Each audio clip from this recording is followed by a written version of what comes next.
Our top story. Residents of Beirut today are bracing for new Israeli strikes after Benjamin Netanyahu said he had given the Israeli military the green light to strike the Lebanese capital once again. Now, not long after the Prime Minister made that announcement, large numbers of people were seen leaving the southern suburbs of Dahia, where Hezbollah enjoys significant support. Netanyahu said he was authorizing strikes on what he claimed were the group's headquarters after volleys of rocket exchanges between Lebanese territory and Israel. Together with the defense minister, I've instructed the IDF to strike terrorist targets in Beirut. There will be no situation in which Hezbollah attacks our cities and citizens, while its terrorist headquarters in Beirut and southern suburbs remain off limits. We continue to deepen our operations on the ground in southern Lebanon to eliminate Hezbollah infrastructure. Hezbollah is on the run. We're determined to restore security to the residents of the north, just as we did in the south. Well, Beirut then is back in Israel's crosshairs, but it is not just the capital. For weeks now, the Israeli army has been pushing deeper into Lebanese territory in the south, as well as conducting frequent aerial attacks. Over the weekend, Israel took control of Beaufort Castle, which is both symbolically and strategically important for Israel, having occupied the site until the year 2000. Well, let's bring in Renée Davis then. She's our correspondent in Beirut to talk about all of this. Renée, we'll come in a moment to the situation in the south of Lebanon and that castle that I mentioned. But first of all, just tell us a bit about what's happening today where you are in Beirut, how it is people are fearing amid these reports that Israel again will strike the city. Well, so after Netanyahu's announcement earlier today, as the images you just showed, we saw huge waves of traffic jams, of people trying to desperately evacuate the southern suburbs of Beirut. Lots of people packing their things, and they've only just moved back in. Bear in mind, there's apparently an ongoing ceasefire, which many say is only a ceasefire name. So they've just moved back in, they've just brought their stuff back in, and now they're having to evacuate once again. It's also worthy to mention that it's exam week here in Lebanon. So that's exam week for elementary levels, for secondary levels, and for university levels. I just had a brief phone call with the dean of the Lebanese University, who said that they've had to evacuate all of their campuses and postpone all the exams to next week. Now, this is already a country where so many students are having delayed exams because they weren't able to attend all their classes throughout the year because of the ongoing conflict. So we're seeing lots of panic and once again, huge waves of displacement of these people that live in Beirut southern suburbs, rushing to the waterfront or to north of Beirut, creating a lot of chaos and panic across the whole city. Yeah, we can see that in the pictures there, as you say, Renée. Meanwhile, then, the Israeli army has expanded its operations as well in the south of Lebanon. From a Lebanese perspective, how significant is it that the Israelis have now taken control of that castle I mentioned, Beaufort Castle? Yes, so the Beaufort Castle is a really important historic landmark here in Lebanon, especially because it's not the first time the Israelis occupy this site. Now, it was actually under Israeli occupation for almost 20 years in 1982 to 2000, and then it was occupied again in 2006.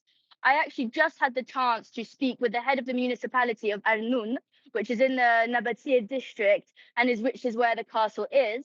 Now, he told me that the fighting has been ongoing for the past 4 days. We've seen intense clashes on the one side from Israeli artillery and shelling, and the other with Hezbollah and the rocket fire and their fiber optic drones causing havoc for the Israeli army.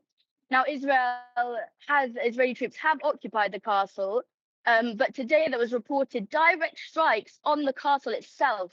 When I asked the head of the municipality if he could assess the damage, he told me there's actually nowhere to know because it's impossible to access this site due to security reasons. So it's and it reiterates the prime minister's call, Nawaf Salam, just a couple of days ago, to protect these cultural heritage sites, including the UNESCO protected sites in Baalbek in the east of the country, and of course this historic castle that dates back to 1100 BC. Renee, the fighting is very much ongoing, as you say, but there are nonetheless some efforts towards securing a ceasefire. We've had Israeli and Lebanese diplomats meeting recently in Washington.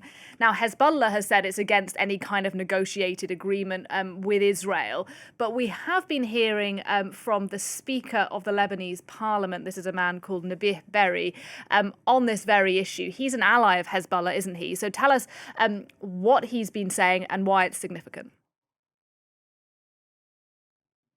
So we've had, some quite surprising statements, you could say, from Nadia Berri. Now, Nadia Berri is, for one, the parliament speaker here in Lebanon, but he's also head of Amal. So Amal is the closest tied political party to Hezbollah out of all of them. They have a very close alliance. They work hand in hand. Now, he came out today saying that he will personally assure himself that Hezbollah agrees to the ceasefire, to this US-mediated ceasefire that Hezbollah for so long has denied and has, sworn to not succeed to the ceasefire, that it would mean total capitulation. So Nadia Berri coming out and saying those things is quite surprising, and we're waiting for Hezbollah statements to see what they say in response. Renee Davis for us there live in Beirut. Thank you very much indeed for your reporting. Well, let's bring you more then on this. Filippo Dionigi joins us on the programme live as well. He's a senior lecturer in politics and international relations at the University of Bristol, where he focuses on the Middle East. Good to speak to you today. Let's talk first of all, if we can, about Beaufort Castle that we were hearing about there from our correspondent. She was talking about how it's important in a Lebanese context. It also has an important place, doesn't it, in the Israeli public imagination after the army withdrew in 2000. Strategically, though, why do you think Israeli generals, the prime minister himself, has made such a big deal of the fact that they have retaken the castle? What's its value to them? I think this is part of a broader process in which the Israeli government and the IDF are expanding and escalating their attacks on Lebanon, and the Beaufort Castle is part of this. As you were saying a minute ago, it has a symbolic value, a rhetorical value in this. The Beaufort Castle was already in 1982 occupied by the PLO forces, the Palestinian Liberation Organization back then. It was then taken over when the Israeli invasion at that point took place by the Israeli forces.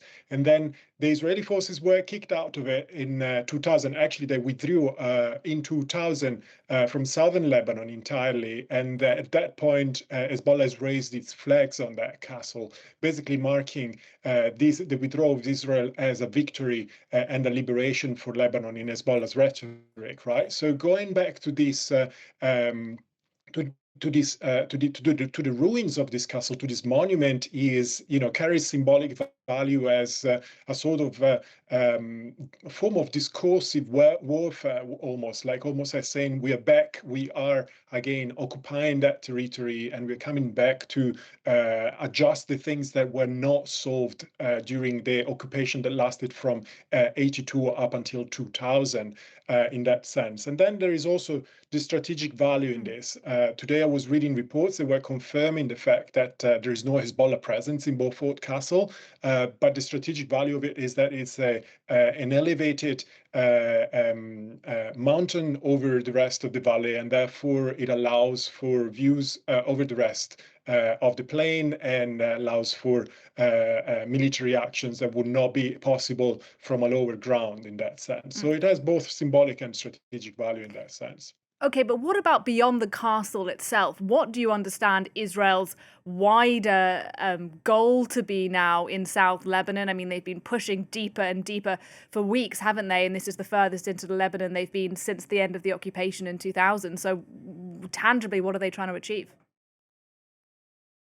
Well, I think there are different factors at play here. At least I can count at least three. One is that as we speak, and for the past few weeks, we saw that there have been attempts between the United States and Iran to find some form of agreement, a deal, a truce, a ceasefire to end the conflict at a regional level.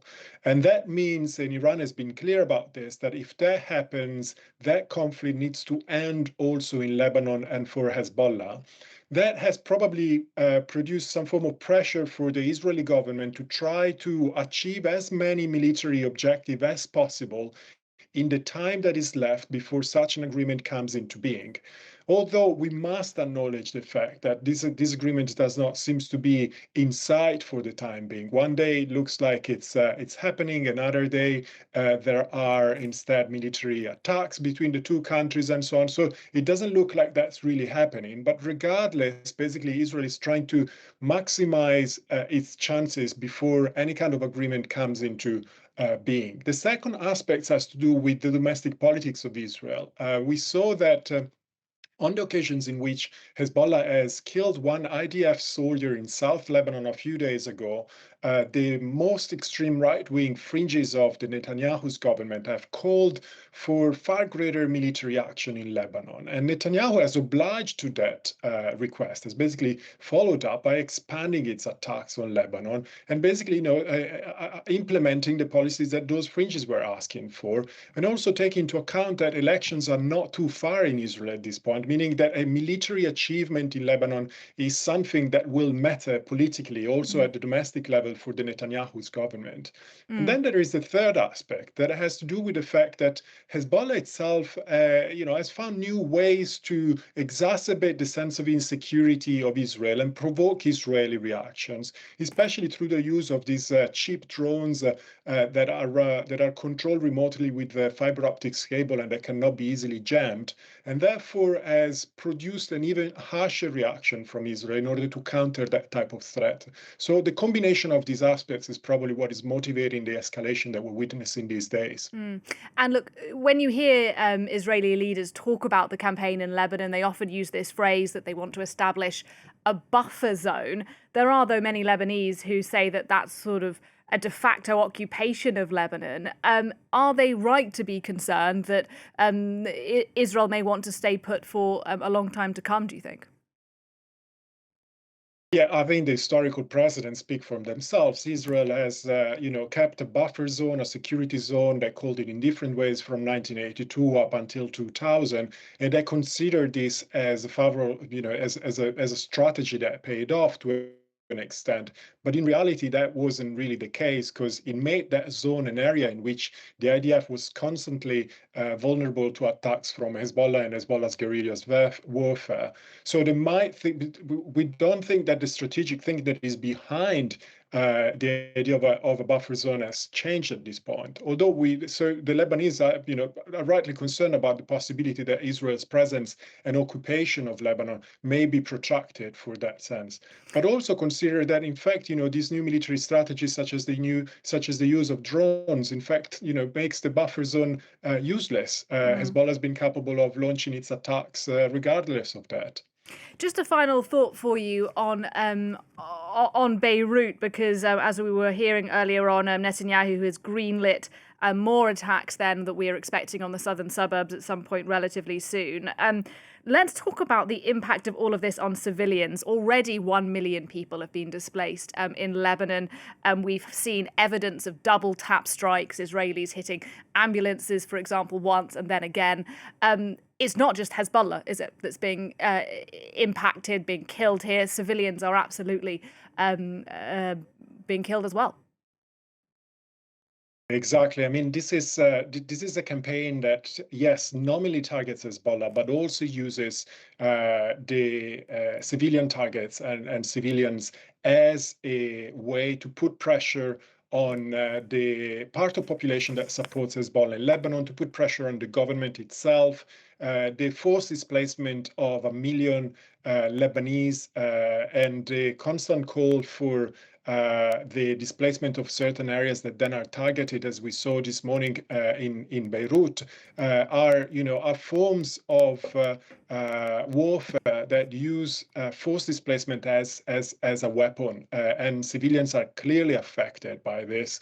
So it is not only military targets that are targeted; it's also civilians that are, in fact, victims of these very punitive measures that Israel implements against Lebanon. All right, Filippo Dionigi, as always, thank you so much for your time and for your analysis here today on France 24.